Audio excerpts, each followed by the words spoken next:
In October 2009, Greece's newly elected government announced that the country's budget deficit was not 3.7% of GDP, the figure the previous government had submitted to the European Union. The real figure was 12.5%, more than 3 times larger than reported, and more than 4 times the legal limit that Eurozone membership required. In Europe's bond markets, the reaction was immediate. Greece's borrowing costs began to rise. The question was not what the number was. The question was how, for a decade, nobody had noticed. Greece joined the Eurozone in 2001.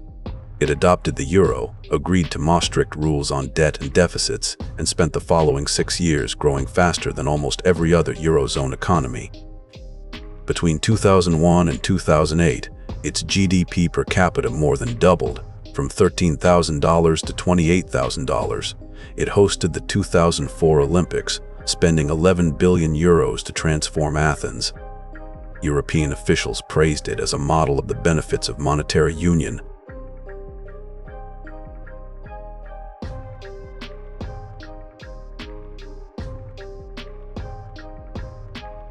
What nobody in Brussels was asking with sufficient urgency was where the money was coming from. Greece was running a current account deficit of around 15% of GDP, meaning it was importing and consuming far more than it was producing. Its government was spending substantially more than it was collecting in taxes. The European monitoring systems, which existed precisely to catch this kind of problem, were looking at numbers that Greece's government was providing, and those numbers, it would emerge, were not accurate. Between 2004 and 2009, Eurostat, the EU's statistical agency, had flagged concerns about Greek government data on multiple occasions. In 2004, it had already forced Greece to revise its deficit figures upward. In 2005, it placed a reservation on Greek statistics. In 2007, it required further revisions. Each time, the numbers were adjusted. Each time, they were still not accurate. The system was detecting something. It was not detecting enough.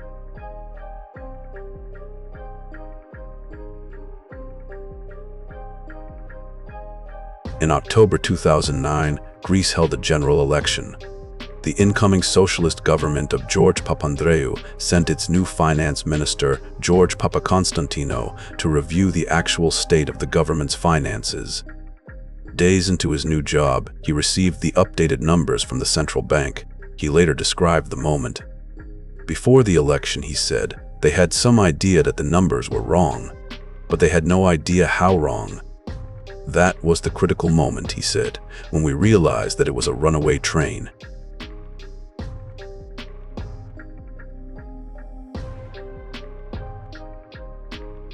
When the revised deficit figure, 12.5% of GDP, was announced on October 20, 2009, Fitch downgraded Greece's credit rating 2 days later. Standard & Poor's followed in December. Moody's followed in December. Within 2 months of the announcement, Greece's borrowing costs had risen so sharply that it was approaching the point where it could not afford to borrow at all.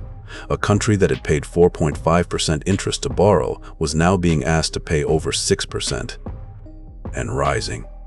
To understand what happened, you need to understand one thing about how Greece joined the Eurozone.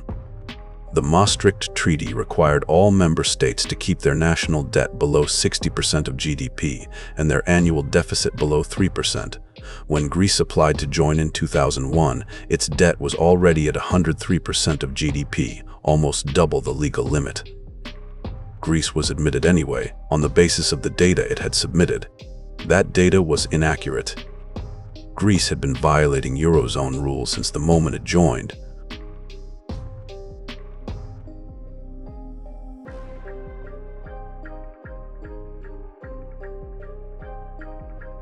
But the most extraordinary revelation came not from Greece's own accounting, but from a deal it had struck with one of the world's largest investment banks. In 2001, just as Greece was joining the Eurozone, it had arranged a transaction that would hide a significant portion of its national debt from EU regulators.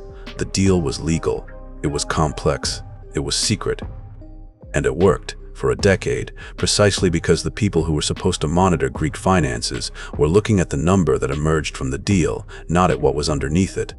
The bank was Goldman Sachs. The transaction was a currency swap, a financial instrument that Goldman structured using an exchange rate that allowed Greece to convert foreign currency debt into euros at a favorable rate. Under the European accounting rules that existed at the time, this was not required to be reported as debt. 2.8 billion euros of Greek debt vanished from the official records. Goldman Sachs received a fee of 600 million euros for this service. The Greek official who managed the deal described it afterwards as, in his words, a very sexy story between two sinners.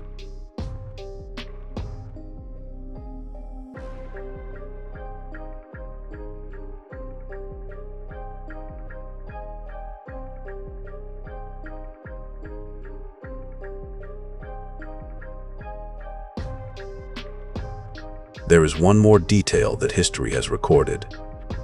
The Goldman Sachs executive who managed the international division that structured this deal was a man named Mario Draghi. In 2011, Mario Draghi became the president of the European Central Bank.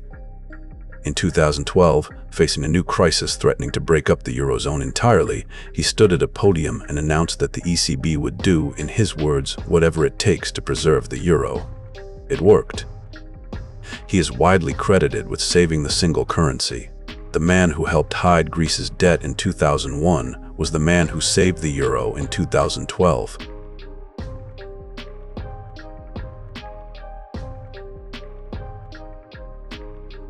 In May 2010, Greece accepted the conditions for the first international bailout, 110 billion euros in loans from the European Union and the International Monetary Fund, in exchange for a program of austerity measures more severe than almost anything seen in peacetime Europe. Public sector wages were cut. Pensions were cut. Taxes were raised. Services were reduced. The program was designed by the IMF and the EU on the assumption that cutting government spending would restore confidence, reduce debt, and stabilize the economy. The assumption was wrong. As the Greek government cut spending, the Greek economy contracted. As the economy contracted, tax revenues fell. As tax revenues fell, the government had to cut more. The economy contracted further. Greece's GDP fell by 25% between 2010 and 2014, the largest peacetime economic collapse in European history. Unemployment rose from under 8% to 27%. Youth unemployment exceeded 50%. And the debt-to-GDP ratio, the number the entire program was designed to reduce, rose from 130% to 180%.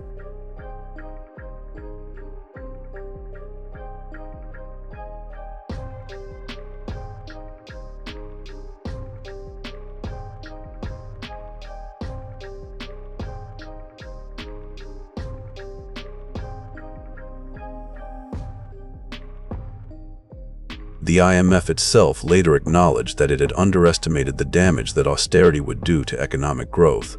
The institution that had designed the prescription admitted that the prescription had been wrong. Meanwhile, more than 2 million Greeks lost their employment-linked health insurance. The proportion of people unable to afford medical treatment doubled in 3 years.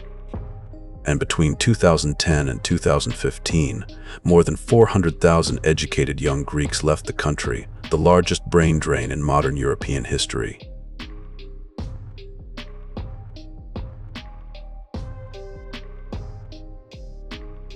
Greece's crisis had two mechanisms, not one.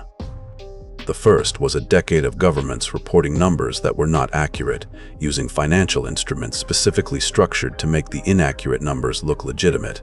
The second was a rescue program that assumed austerity would reduce debt and instead produced an economic collapse that made the debt larger.